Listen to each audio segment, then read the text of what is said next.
warahmatullahi wabarakatuh. Alhamdulillahirabbil alamin wassalatu wassalamu ala asrofil anbiya wal mursalin sayyidina Muhammadin wa ala alihi wa sahbihi ajmain. Amma ba'du. Yang terhormat Ibu Neni Solihat dan Ibu Ida Herdiani selaku pembimbing mata kuliah promosi dalam kesehatan, di sini kami akan melakukan penyuluhan tentang pencegahan COVID-19. Sebelumnya kami akan memperkenalkan anggota kelompok kami.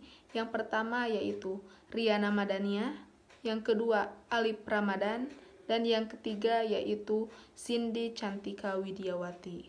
Di sini saya akan menjelaskan tentang coronavirus. Coronavirus adalah keluarga besar virus yang menyebabkan tanda gejala ringan sampai berat. Coronavirus berat sebelumnya sudah ada yang diberi nama MERS atau Middle East Respiratory Syndrome dan Severe Acute Respiratory Syndrome. Coronavirus disease 2019 ini merupakan jenis coronavirus dan coronavirus gejala berat yang sangat baru yang disebut zoonosis atau virus yang ditularkan oleh hewan ke manusia. Pada tanggal 31 Desember 2019 di kota Wuhan, Provinsi Hubei, Cina, WHO China Country Office melaporkan adanya jenis penyakit pneumonia yang tidak diketahui etiologinya.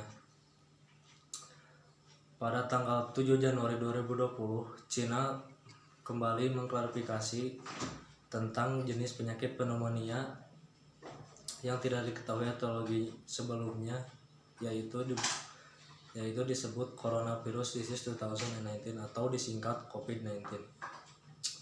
Hingga pada akhirnya tepat pada tanggal 30 Januari 2020, WHO menetapkan sebagai kedaruratan kesehatan masyarakat yang meresahkan dunia, yang mengakibatkan seluruh negara yang ada di dunia menjadi waspada.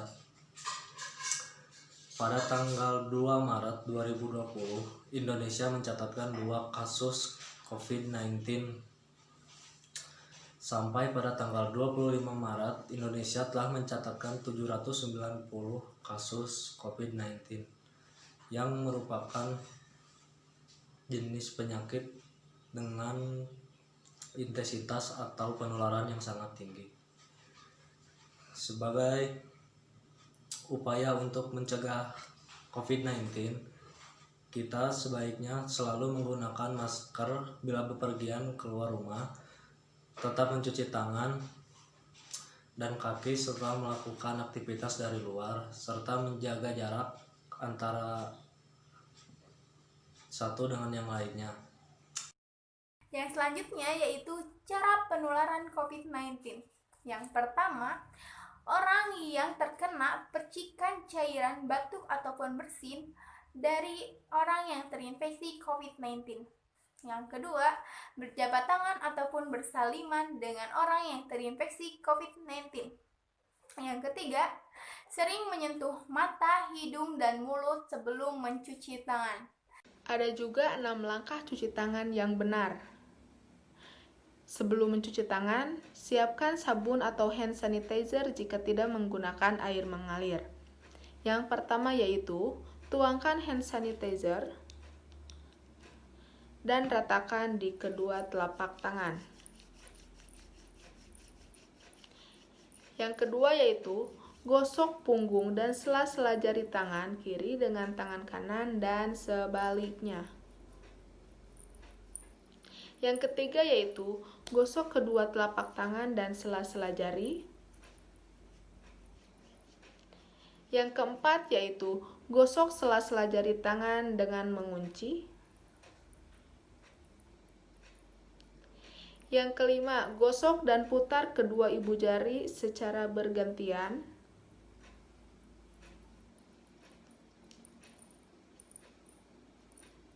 Dan yang terakhir yaitu, letakkan ujung jari di telapak tangan dan gosok.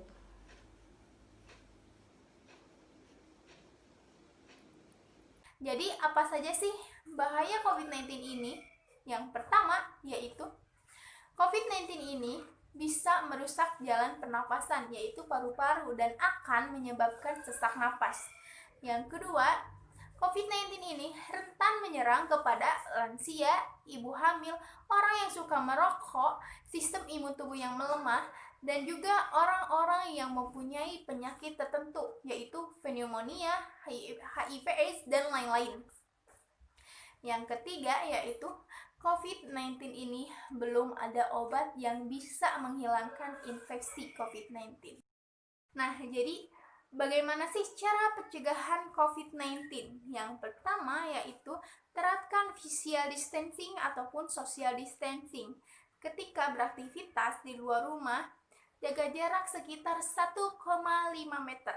Yang kedua, memakai masker ketika beraktivitas di luar rumah. Yang ketiga, sering mencuci tangan. Nah, sebaiknya ketika kalian berpergian keluar rumah, lebih baik membawa hand sanitizer untuk jaga-jaga ketika kalian sudah bersentuhan atau bersaliman dengan orang lain. Yang ketiga, jangan sering menyentuh mata, hidung, dan mulut ketika keluar rumah dan juga belum mencuci tangan. Yang kelima, tingkatkan imun dengan pola hidup yang sehat. Makan dengan 4 sehat 5 sempurna. Yang keenam, berolahraga di rumah dan juga setiap pagi hari berjemur sekitar 15 menit. Yang selanjutnya yaitu tanda dan gejala virus corona. Yang pertama, gejala paling umum. Gejala paling umum biasanya dijumpai dengan adanya demam, dengan suhu di atas 38 derajat Celcius. Yang kedua yaitu batuk kering, dan yang ketiga kelelahan. Yang selanjutnya yaitu gejala yang jarang dijumpai atau tidak sering. Yang pertama, rasa tidak nyaman dan nyeri. Yang kedua, nyeri tenggorokan, diare, konjungtivitas atau mata merah, sakit kepala, hilangnya indera perasa, dan juga perubahan warna jari. Yang ketiga yaitu gejala serius. Gejala serius yang pertama yaitu kesulitan bernapas atau sesak nafas. Yang kedua, nyeri dada, dan yang ketiga hilangnya kemampuan bicara dan bergerak. Pengobatan infeksi virus corona. Upaya yang bisa dilakukan untuk meredakan gejala infeksi virus corona diantaranya yang pertama yaitu minum obat yang dijual bebas untuk mengurangi rasa sakit, demam, dan batuk. Yang kedua yaitu gunakan pelembab ruangan atau mandi dengan air panas. Yang ketiga yaitu perbanyak istirahat. Yang keempat, perbanyak asupan cairan tubuh. Dan yang kelima yaitu jika merasa khawatir, segera hubungi layanan kesehatan terdekat. Bila pasien terinfeksi virus corona, dokter akan merujuk ke rumah sakit rujukan yang telah ditunjukkan oleh Dinas Kesehatan. Bila tidak bisa dirujuk karena beberapa alasan, dokter akan melakukan yang pertama yaitu isolasi, yang kedua, foto toraks sesuai indikasi, yang ketiga, terapi simpotamik, yang keempat, ventilator mekanik bila gagal nafas, dan yang kelima yaitu pemberian antibiotik. Sekian yang dapat kami sampaikan, mudah-mudahan banyak manfaatnya bagi kita semua. Wabillahi taufiq wal hidayah. Wassalamualaikum warahmatullahi wabarakatuh.